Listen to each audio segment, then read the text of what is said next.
안녕하세요 여러분. 정신의학 강의 이번 주 시작해 보도록 하겠습니다.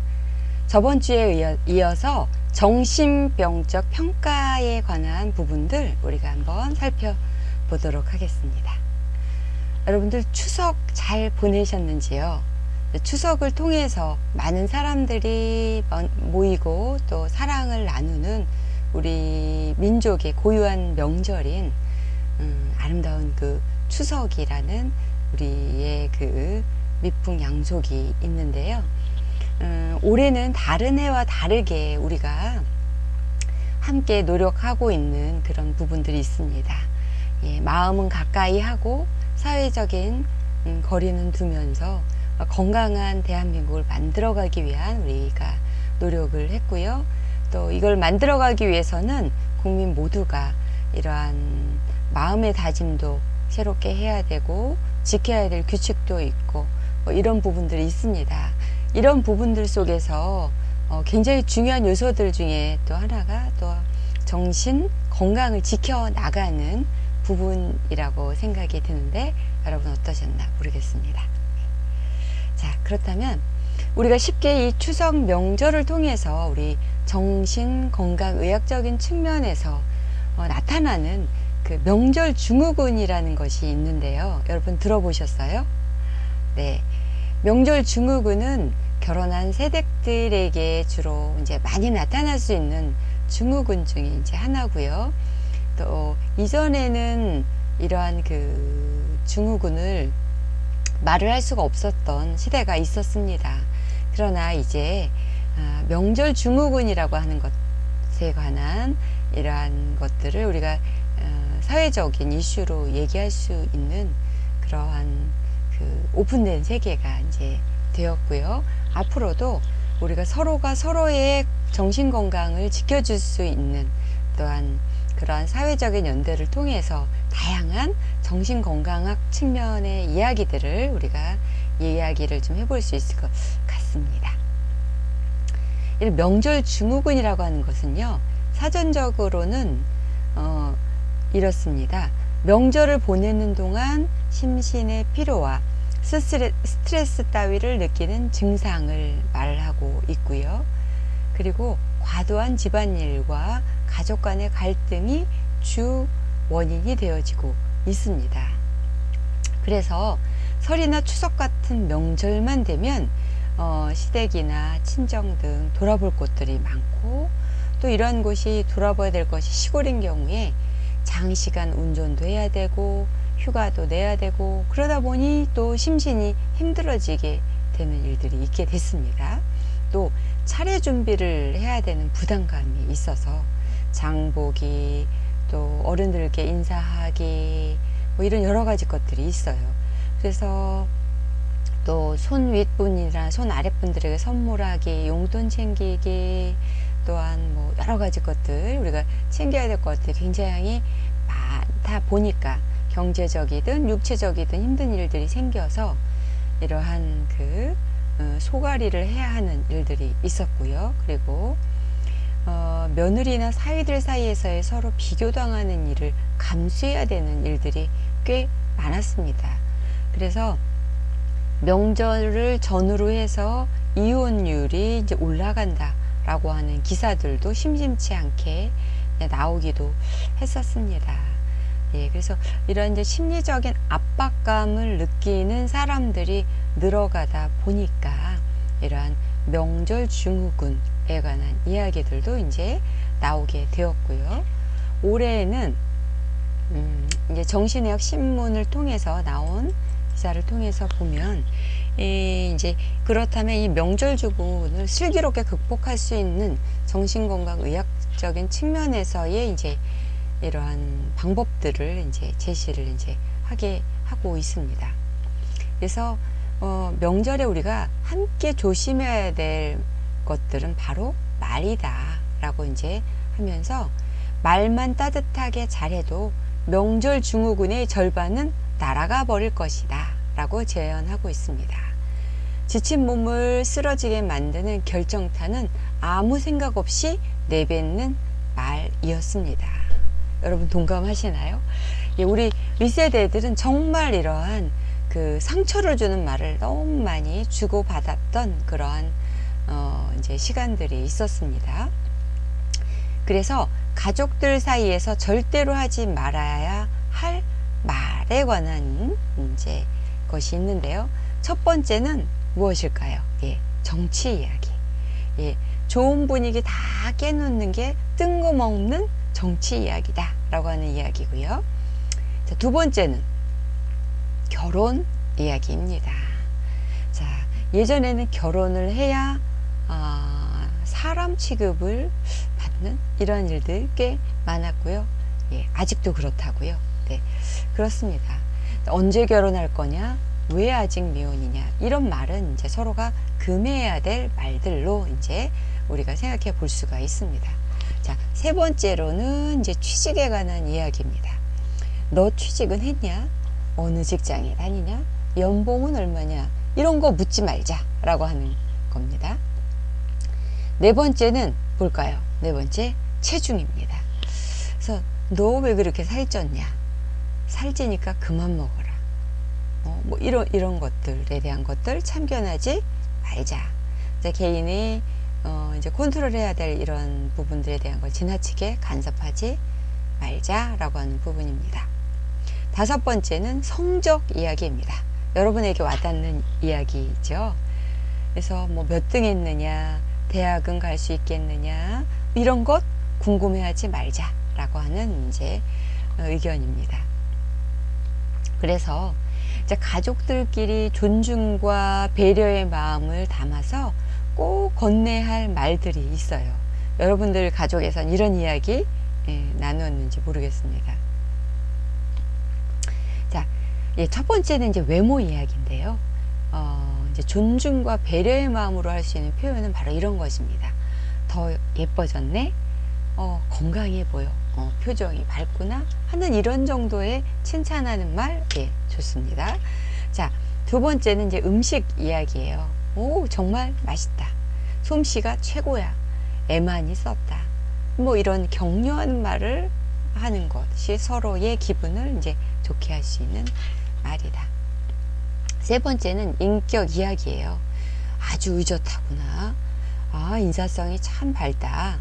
라고 하는 이러한 내면을 존중하는 말로 서로 격려해 주는 것이 좋습니다. 자, 네 번째로는 추억 이야기예요. 아, 그때 참 고마웠어. 다 내 덕분이야. 추억을 나눠야 가족인 것이기 때문에 이런 이야기들을 나눈 것이 바람직하겠습니다. 다섯 번째는 긍정의 언어를 해야 됩니다. 다 잘 될 거야. 내 소신대로 해라. 이런 이야기를 해줘야 되는 이유는 가족이란 믿어주는 것이 바로 가족인 것이죠. 그래서 이런 이야기를 하는 것이 좋겠고요.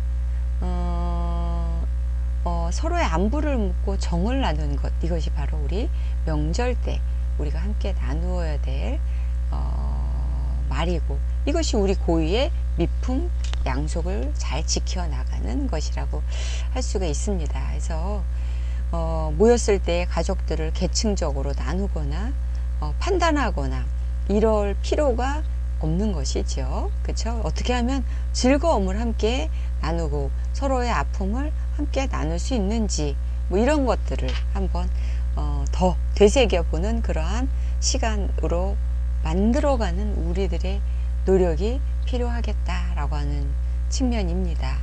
그래서 이처럼 우리가 함께 살아가는 이 사회, 또 공동체가 있는데요.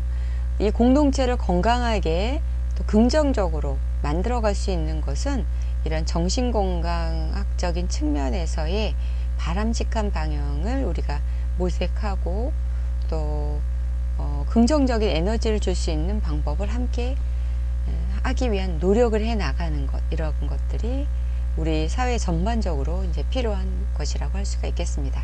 그러기 위해서 여러분 이러한 정신의학을 잘 배워두는 것이 굉장히 중요합니다. 이 기회를 통해서 여러분들께서도 이런 정신의학, 또 정신건강을 유지해 나가는 방법들에 대한 이런 이야기들을 더 많이 생각해 보고 또 이제 보건인으로서의 이런 직업을 가질 때 이러한 의식을 보건인으로서의 건강한 나를 지키고 또 건강한 환자와 사회를 지켜가는 그러한 일을 하는 이제 여러분이 되기 위해서는 이런 정신의학을 바르게 공부하고 이번 기회를 통해서 또 바른 정신의학을 해야겠다라고 하는 이러한 인식을 가지시는 시간이 되시기를 바라겠습니다.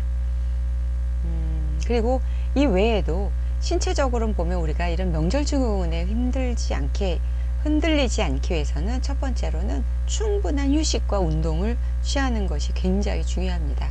명절 내내 누워만 있고 TV만 보고 할 것이 아니라 나를 지켜나가기 위해서는 적절한 휴식과 운동이 중요합니다.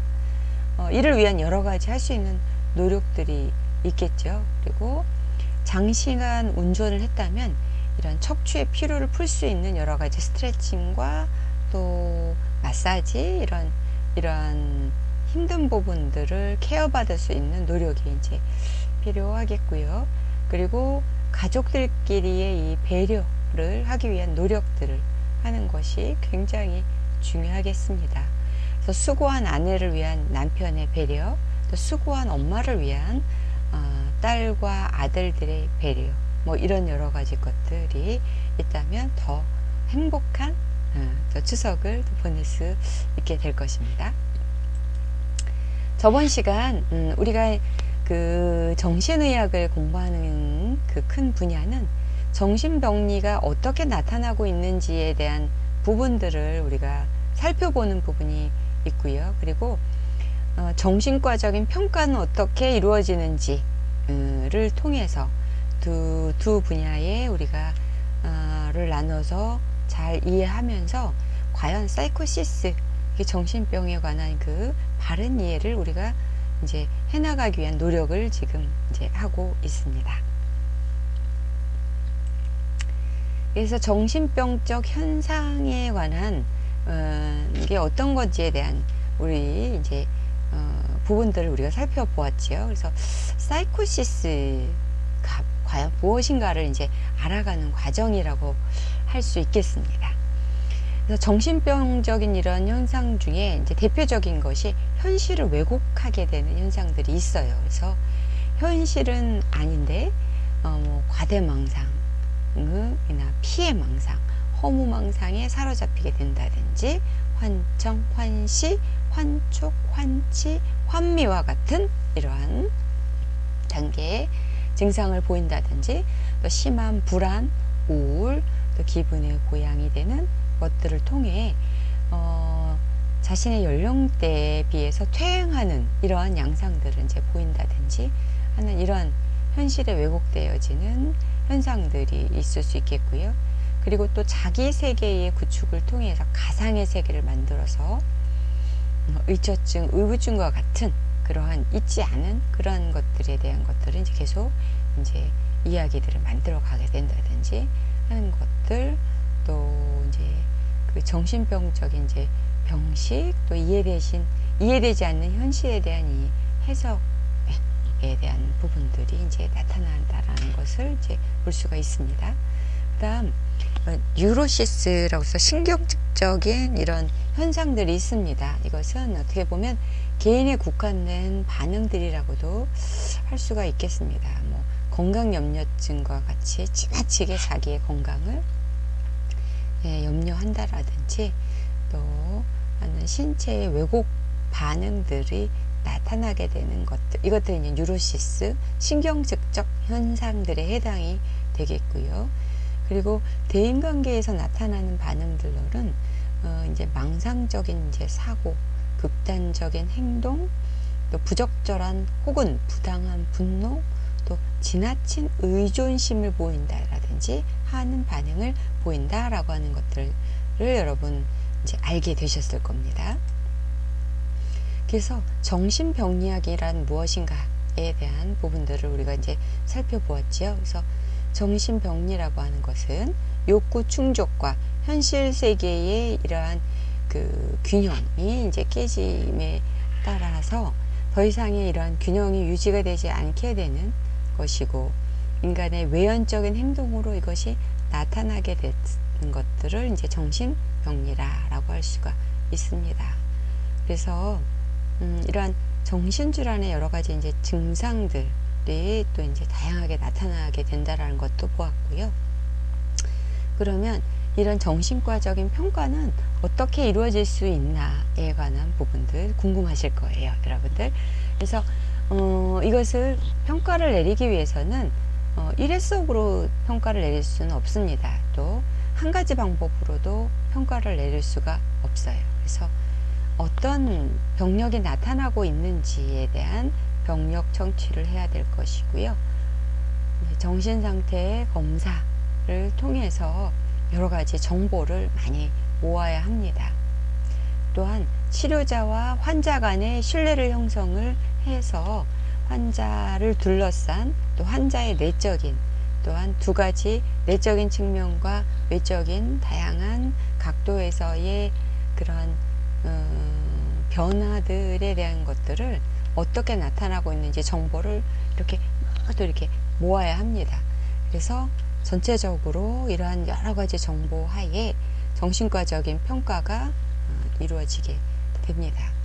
보시는 그림처럼 정신병리가 굉장히 다양하게 나타나고 있기 때문에 이것에 대한 이러한 평가와 진단이 쉽지가 않습니다.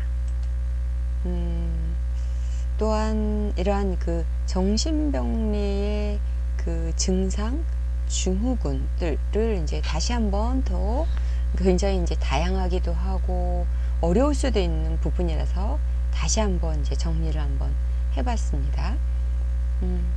정신병리의 이런 증상들, 증후들은 의식에 문제가 생기게 되는 경우가 있겠고요. 그래서 우리가 의식은 과연 무엇인가에 대한 부분들 보았죠. 그래서 의식에 문제가 됐을 때는 이제 주의력에도 문제가 생기게 되고요.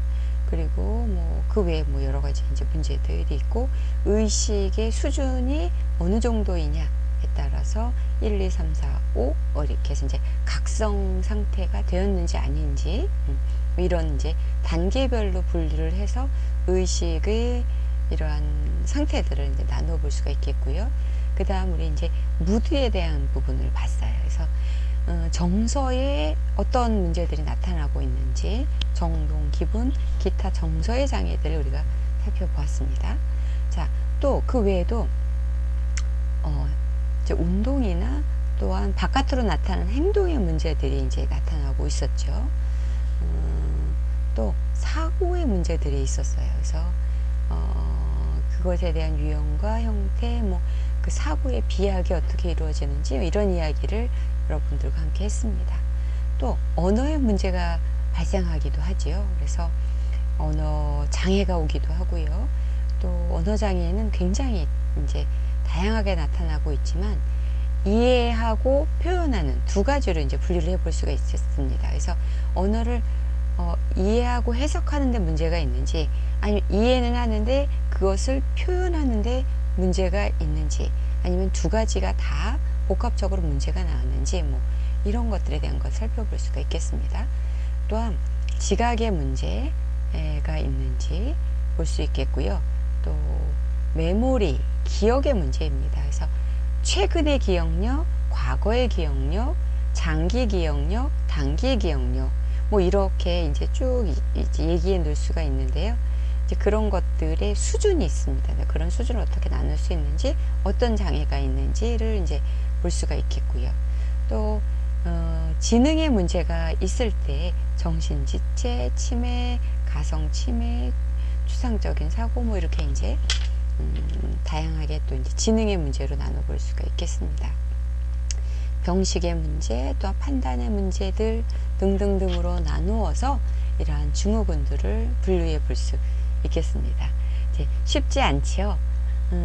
우리가 생각하지 않지만 여러분 개인 하나, 한 사람에게 있어서는 이렇게 다양한 영역이 있습니다. 그래서 의식, 정서, 운동, 사고, 언어, 지각, 기억, 지능, 병식, 판단, 이 온전히 잘 균형이 맞춰져서 있는 그러한 하나의 사람이 바로 이제 여러분들이라고 할 수가 있겠어요. 그래서 어떻게 보면은 나 자신을 들여다보는 공부라고도 할 수가 있겠습니다. 그래서 나의 정신, 사고, 의식, 정서, 또 언어, 지각, 기억, 뭐 이런 것들, 또 병식에 관한 부분, 판단력에 관한 부분들에 대한 부분들이 나에게 있다라고 하는 것이고, 그것들이 잘 유기적으로 잘 돌아가고 있는 것, 그런 상태가 바로 건강한 성인 이고 바로 이제 여러분들입니다. 그래서 행동의 장애들은 앞서서 보신 것처럼 뭐 이렇게 있겠고요. 그 다음 기분과 정동의 장애들이 있었지요. 그래서 여러분 다시 한번 기억을 떠올려 보시기 바랍니다. 그래서 이러한 용어들은 여러분들이 자꾸 익숙하게 그 기억을 좀 하실 수 있도록 하시면 많은 도움이 되실 것입니다. 사고의 장애에 있어서 뭐 자폐적인 사고, 강박관념 뭐 이런 것들은 어떤 의미인지, 또 질이 멸렬하다라고 하는 것은 무슨 이야기인지, 뭐 이런 것들 한번 여러분 살펴보았습니다. 그리고 우리가 이제 지각, 의식, 뭐 주의력, 뭐 집중력 장애, 뭐 이런 부분들까지도 우리가 쭉 한번 살펴보았습니다. 그래서 정신의학의 대상은 무엇인가 라고 우리가 분류를 해보면 바로 건강한 한 사람의 인격, 그 성격이라고 할 수가 있어요. 그래서 퍼스널리티라고 이제 합니다. 그래서 일생을 통해서 오랫동안 반복되는 행동 양식을 바로 퍼스널리티라고 합니다. 인격 또는 성격이라고도 합니다. 그래서 이러한 것들이 일회성으로 해서 이제 형성이 되지는 않겠지요. 그래서 타고난 여러 가지 요소들도 있을 것이고, 그리고 환경에 의해서 또 여러 가지 가족, 뭐 학교, 뭐 이런 관계 속에서 이제 이런 것들이 이제 만들어지게 됩니다. 그래서 건강한 하나의 사람으로서 우리가 이제 꾸준히 우리가 만들어져 가는 단계라고 할 수가 있어요. 그래서 노인이 된 그 이후 또 생을 마감하기까지 우리가 추구해야 될 이제 발달 이제 단계가 있습니다. 그래서 우리가 이제 기초적으로 우리가 이제 다듬어야 될 부분들이 신체적인 건강이 있어야 되겠죠. 그래서 신체적인 건강이 머리에서부터 발끝까지 건강한 상태를 이제 유지해야 되겠고요. 그리고 우리들의 그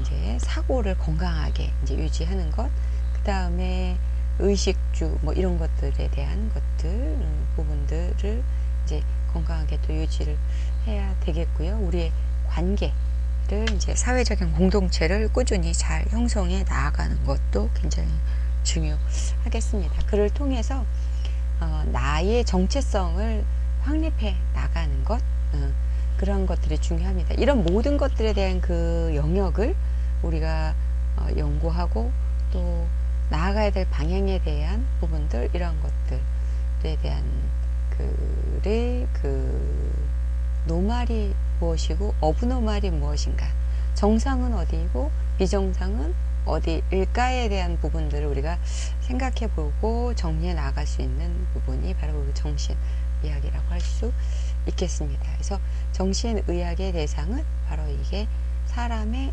인격에 있다라고 하는 것 기억해 두시기 바랍니다.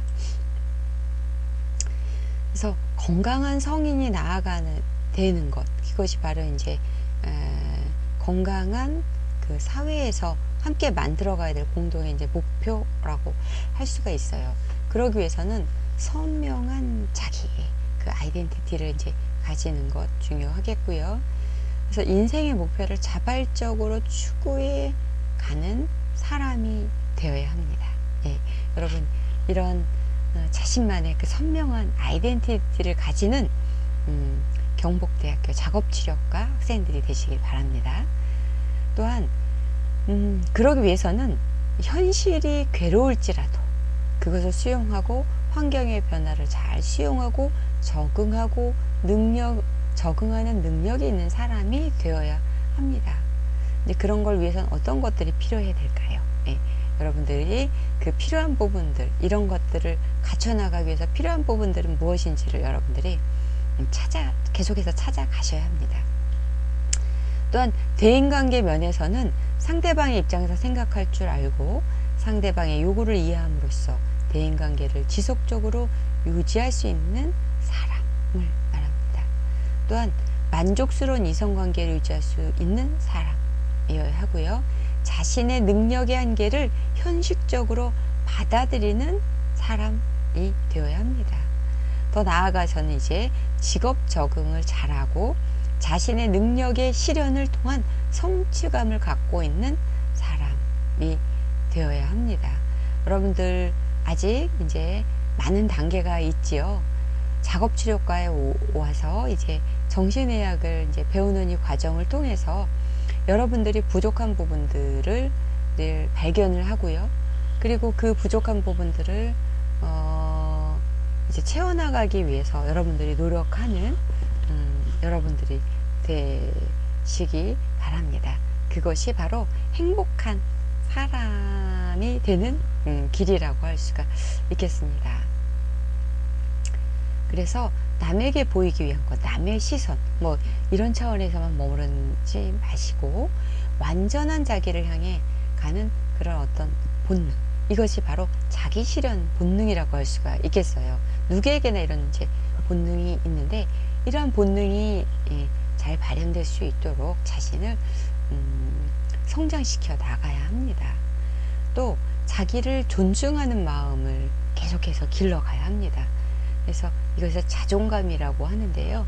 자존감을 끌어올릴 수 있도록 하는 여러 가지 다양한 작업 치료가 있습니다. 그래서 이런 것들에 대한 부분들은 이제 또 다른 과목에서 이제 여러분들이 하실 수 있겠고요. 그리고 또 사람은 자신을 존중하는 만큼 타인을 존중할 수 있습니다. 굉장히 중요한 부분이지요. 생명을 가지고 태어났다라고 하는 것은 존중받아야 될 대상입니다. 그런데 생명을 존중하지 않게 될 때 우리는 여러 가지 많은 사고가 나오게 되지요. 아동학대만 해도 어떻습니까? 그 어린아기를 최근에 벌어진 사고를 통해서 보면 그 갓난아기를 돌봐야 될 그 산후조리원에서 아이들을 거꾸로 매달려서 막 이렇게 흔들기도 하고 하는 그런 모습들이 촬영이 되었었지요. 그래서 얼마나 가슴 아픈 일입니까? 우리가 그런 일을 당했다고 생각을 한다면 너무 끔찍한 일이라는 게 이제 느껴지실 거예요. 그래서 이렇게 되지 않기 위해서는 자기 자신의 굉장히 사랑하고 자기 자신을 존중해 주는 것이 굉장히 필요합니다. 작업치료과에 오신 여러분 참 잘하셨고요. 또 잘 선택하셨고 또 여기까지 오기 위해서 노력했던 여러분들의 그 노력들을 잊지 말기 바랍니다. 그래서 더 멋진 내일을 만들어가기 위해서 여러분이 이 작업치료학과에서 공부를 하셔야 합니다. 그래서 공부를 깊이 있게 재미있게 해나가실 때에 여러분들의 자존감을 올릴 수 있게 될 것입니다. 또한 완벽한 이해 없이도 우리는 온전하게 사령할 수가 있다라고 하는 측면에서 우리가 많은 대상자들을 이해하는 것이 또 중요하지만 그렇지 못한다고 할지라도 또 우리가 어떻게 우리를 서로 사랑할 수 있는지에 대한 것들 그런 것들을 앞으로 또 공부를 해 나가야 합니다. 그러기 위해서 우리가 이제 정신의학에 있어서의 그 진단은 과연 어떻게 이루어지고 있는지, 또 어떤 병명으로 진단이 이루어지고 있는지, 뭐 이런 것들에 대한 부분들을 우리가 이제 공부해 나아갈 수가 있겠는데요. 이 진단은 대부분의 정신과적 증상과 치고는 노멀 비헤이버의 근본을 두고 있어요. 그러니까 비정상적인 행동을 보인다? 그것들이 어떤 증상, 어떤 행동으로 나타나고 있는지, 뭐 그러한 것들로 이제 사실 이렇게 이제 진단이 이루어질 수가 있는데요. 그렇다면 이 노멀과 어브노멀, 정상과 비정상의 어떠한 범위에서 이렇게 그런 것들이 나눠질 수 있는지, 뭐 이러한 것들을 통해서 정상과 비정상의 경계, 또 비정상일 때의 진단명까지 가기 위한 정도, 뭐 이런 것들에 대한 것들을 정신의학에서의 그 진단 분류 체계를 만들어서 꾸준히 정확한 진단을 하기 위한 노력을 계속해서 해 가고 있습니다. 그래서 진단 체계가 이제 지금 보면 진단 체계가 한번 정해졌다고 그래서 그것이 쭉 가는 것이 아니라 계속해서 수정되어지고 있습니다. 그래서 WHO에서는 1948년 국제질병분류 제6판 정신장애를 별도의 큰 제목으로 다루는 그러한 일을 하게 되는데요. 1948년도에 그 국제적으로 질병을 이제 분류하는 그런 체계를 이제 지속적으로 만들어가는 과정 중에 정신장애에 대한 이런 이제 관심을 이제 가지고 이제 지속적으로 이렇게 이제 진단 분류 체계를 계속해서 이제 만들어가게 됐습니다. 그래서 1977년도에는 이러한 국제 질병 분류를 이제 ICD-9으로 이제 발행을 하게 되었고요. 1992년에 들어서는 이러한 국제 질병 분류의 단계를 다축 체계로 이제 발표를 이제 하게 됩니다. 제1축은 임상 진단, 2축으로는 후유장애, 3축으로는 상황적 요인이라고 하는 측면으로 나누어서 이러한 질병을 이해하고 분류를 하는 이제 노력을 이제 하게 되었습니다. 그래서 이러한 국내 보건통계와 의료보험급여의 공식 분류로 사용이 되고 있는 것이 이제 국제 분류 체계를 이제 우리가 기준으로 해서 진단 범주들을 이제 나누게 됩니다. 그래서 보시는 것처럼 F00, F00 이런 것들이 이제 진단 분류 코드로 이제 쭉 나누어지게 됩니다. 그래서 증상성을 포함한 기질성의 정신장애는 F09로 이제 분류를 하자라고 이제 하게 되었고요. F19는 정신활성 물질 복용으로 인한 정신 및 형태 장애는 F19로 하자라고 이제 이런 식으로 이제 만들어지게 됐습니다.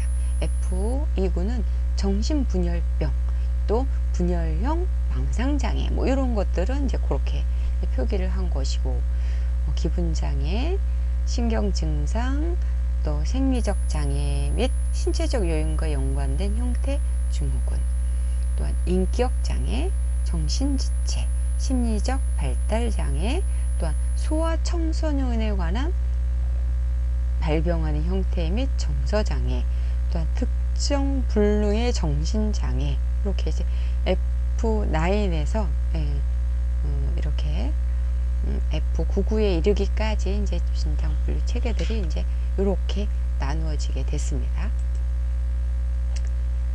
또한 미국 정신의학회에서는 정신장애 진단 및 통계 편람을 이제 만들기 시작을 했습니다. 그래서 우리나라가 이 미국 정신의학회의 이러한 기준을 따라서 진단 체계를 많이 활용을 해오고 있습니다. 이것을 DSM이라고 이제 표기를 하고 있고요. 그래서 DSM 1, 2, 3, 4, 5에 이르기까지 지속적으로 이러한 진단 및 통계 편람을 만들어서 이 기준에 의거해서 우리가 진단을 해 나가고 있습니다. 그래서 이제 DSM-4에서 어떻게 이제 분류 체계를 지속적으로 이제 나누어 두고 있는지에 관한 부분들을 이제 우리가 DSM-4와 DSM-5에 있는 내용들을 중심으로 우리가 이제 살펴보도록 하겠습니다. 이번 시간에는 이와 같은 이러한 정신 우리가 그 병리 중에서도 구체적으로 어떠한 그러한 증후군들이 나오고 있고 이것에 대한 진단을 위한 분류 체계가 어떻게 나오고 있는지에 대한 부분들을 저희가 살펴보았습니다. 저희가 이제 이제 준비한 강좌의 내용이 있는데요. 이 강좌의 제목은 언제나 당신이 옳다라고 하는 제목의 이제 내용입니다. 이 내용을 통해서 여러분들이 자존감을 올리고 어떻게 자존감을 올려 나갈 수 있는지에 대한 부분들을 여러분에게 이제 도움을 드릴 수 있는 내용에 해당이 됩니다. 여러분께서는 이 내용을 잘 보시고 이 내용을 정리하는 것이 이번 강의의 여러분들의 과제입니다. 준비된 강의 보시고 이 내용을 정리해 보시기 바랍니다.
자, 여러분들께서 주어진 영상을 잘 정리 하셨을 거라 생각합니다.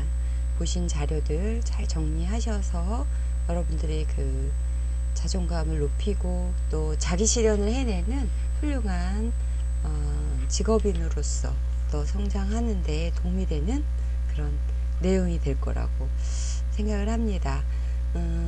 이 외에도 언제나 당신이 옳다라고 하는 책이 있습니다. 그래서 그 책을 여러분께서 구입하셔서 아니면 도서관에서 빌리셔서 그 전체 또 이 외의 내용도 보시고 참고하시면 많은 도움이 될 거라 생각합니다. 예, 감사합니다.